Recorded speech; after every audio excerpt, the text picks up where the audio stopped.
Hoje eu resolvi falar sobre Vampire Hunter D e sobre o que é Vampire Hunter D. É sobre um vampiro que caça vampiros chamado D. Meio óbvio, mas enfim. Conta a história desse caçador de vampiros e de uma moça que foi mordida por um vampiro e que eles estão tentando salvar.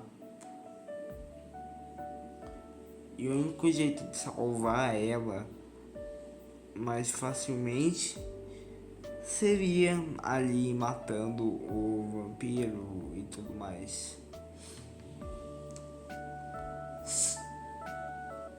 Só que o vampiro tá num castelo. E falando sobre isso, os vampiros nesse universo é como se fosse uma espécie de realeza ou burguesia.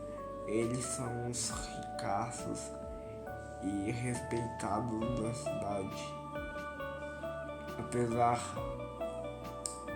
de terem um sangue meio sujo, mas eles são respeitados na cidade, enquanto o D, ele é um vampiro meio humano, então ninguém consegue aceitar ele direito, nem os próprios humanos e nem os vampiros.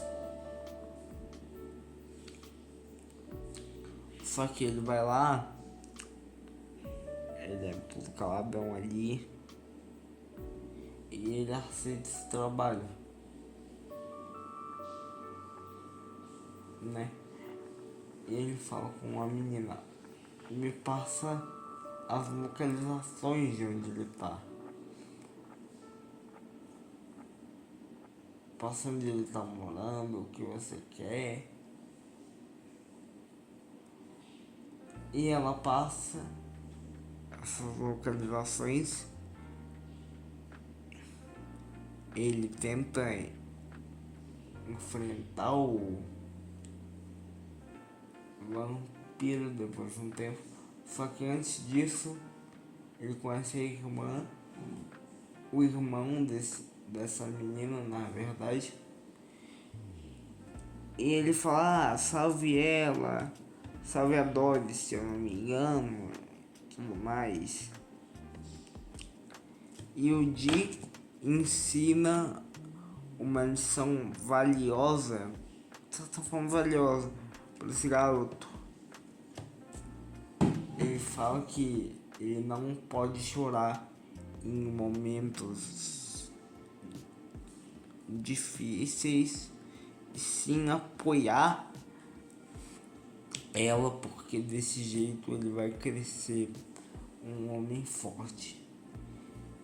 E aí basicamente a estrutura desse OVA é eles indo até a casa do vampiro, né, até a mansão do vampiro, e caçando os subordinados dele e metendo uma porrada nele, mais ou menos. E o vampiro tem um subordinado, que é como se fosse filho dele e tudo mais. E tem uma personagem específica, uma personagem feminina, que fica destratando o D toda hora. Ela fica: ah, você é filho de humanos com vampiros e você não pode existir nesse mundo. Fica ali aloprando com a cara dele, né? Só que o pai dela fala, né? O Conde fala: ah, mas você também é filha de um vampiro com uma humana.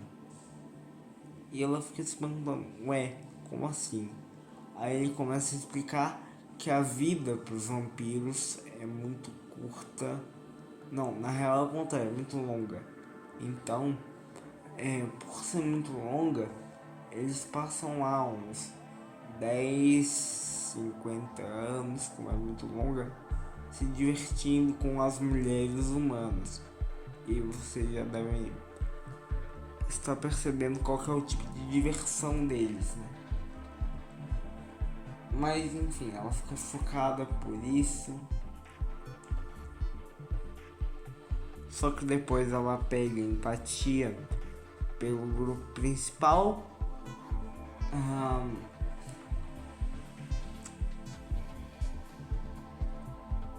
E aí depois ela vai lá, também meio que se revolta, se sacrifica de uma certa forma.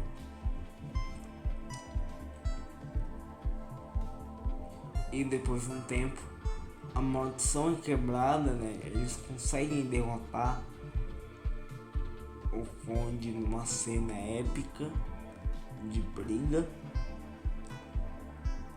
E depois o castelo é tirado dali e o D parte da sua missão como se nada tivesse acontecido, basicamente. Ele parte da missão dele. E aí o que acontece? A Doris e o outro menininho, eles ficam ali muito agradecidos e tal. E também vale lembrar que esse OVA foi tirado de um livro e não de um mangá, como se fosse um convencional. Um livro de páginas ali, tem poucas ilustrações em si, mas mesmo assim tem ilustrações. Desculpa se o vídeo ficou curto, mas enfim. Depois eu sei que tem uma versão dos anos 2000 que falam que é extremamente linda, esteticamente falando, e provavelmente daqui a pouco vai ter vídeo dessa versão. Então é isso, valeu e falou.